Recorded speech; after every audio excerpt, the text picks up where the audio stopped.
Have you ever wondered why the British decided to impose the Stamp Act on America in the first place?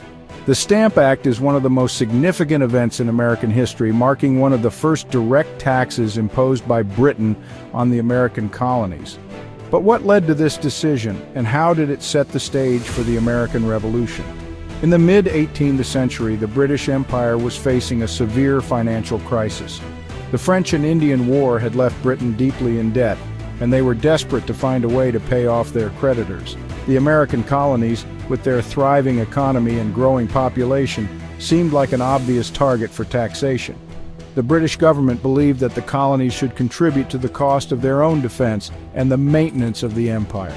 After all, the British Army had fought and won the war on their behalf, and it was only fair that they should help foot the bill.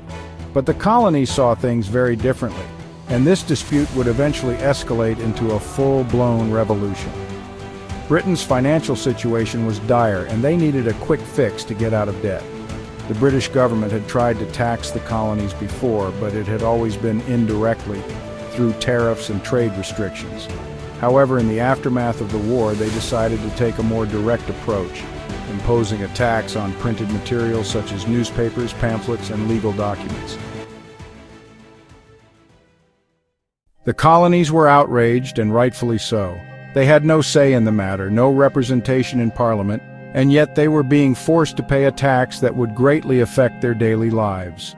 The phrase, "no taxation without representation," became a rallying cry for the colonists, who saw this as an attack on their fundamental rights as British citizens. The British government didn't see it that way, of course. They believed that the colonies were part of the empire, and as such they had a duty to contribute to its maintenance. But the colonies had grown accustomed to a certain level of autonomy, and they resented the British government's interference in their affairs. One of the main reasons for the imposition of the Stamp Act was Britain's need for revenue. The war had left them with a massive debt, and they needed a quick influx of cash to pay off their creditors. The colonies, with their thriving economy, seemed like an obvious target. But the colonies were not just going to sit back and take it. They organized protests, boycotts, and even violence to resist the Stamp Act. The Sons of Liberty, a group of patriots who would later play a key role in the Revolution, were instrumental in coordinating this resistance. The Stamp Act was also a philosophical battle. The British government believed in the concept of virtual representation, which held that the colonies were represented in Parliament through their allegiance to the Crown. But the colonies disagreed, arguing that they needed actual representation in Parliament to have a say in the laws that affected them. The colonies also pointed out that they were already paying taxes, albeit indirectly, through tariffs and trade restrictions. They saw the Stamp Act as an additional burden, one that would stifle their economic growth and limit their freedom. The British government was taken aback by the fierce resistance from the colonies. They had expected some opposition, but not on this scale.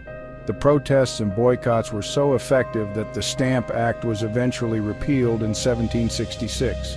However, the damage had already been done. The Stamp Act had set a precedent for British taxation, and the colonies were now more determined than ever to resist any further attempts at taxation without representation. To understand the significance of the Stamp Act, we need to look at the historical context in which it was imposed. Britain's financial situation was precarious, and they were desperate for a solution.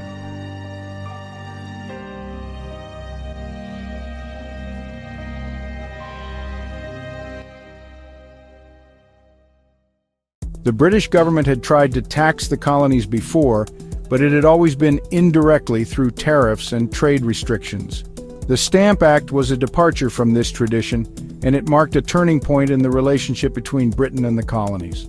The Stamp Act also had significant economic implications for the colonies. The tax on printed materials affected everyone from printers to lawyers to ordinary citizens. The colonists responded to the Stamp Act with a range of protests, from peaceful petitions to violent riots. They argued that the tax was unconstitutional, that it violated their rights as British citizens. One of the most famous protests against the Stamp Act was the Stamp Act Congress, which took place in 1765. Representatives from 9 colonies gathered to coordinate their resistance to the tax. The British government responded to the protests with a mix of coercion and conciliation. They sent troops to the colonies to quell the riots, but they also repealed the Stamp Act in 1766. However, the repeal of the Stamp Act did not mark the end of British taxation. The Townshend Acts, which imposed taxes on glass, paint, and other goods, followed soon after. The colonists were outraged, and they responded with even greater ferocity. The Boston Massacre, in which British troops killed 5 American colonists, was a direct result of the tensions caused by the Townshend Acts. The Stamp Act was a catalyst for the American Revolution, sparking a chain of events that would eventually lead to independence. Some historians argue that the British government was justified in imposing the Stamp Act.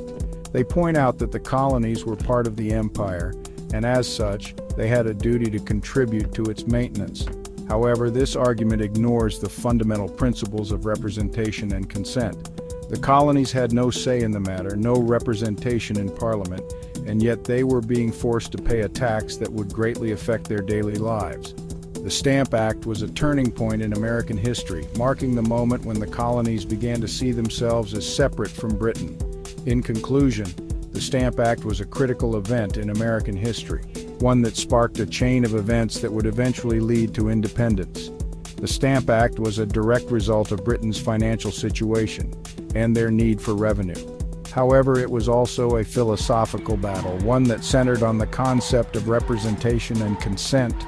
The colonies responded to the Stamp Act with fierce resistance, from protests to boycotts to violence.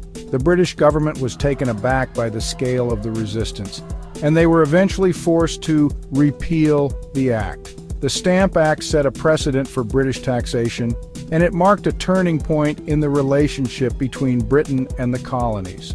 So, what do you think about the Stamp Act? Do you believe that the British government was justified in imposing the tax, or do you think that the colonies were right to resist? Let us know in the comments below. And if you want to learn more about the American Revolution, be sure to check out our video on the topic. Thanks for watching. Until next time, stay informed and stay curious.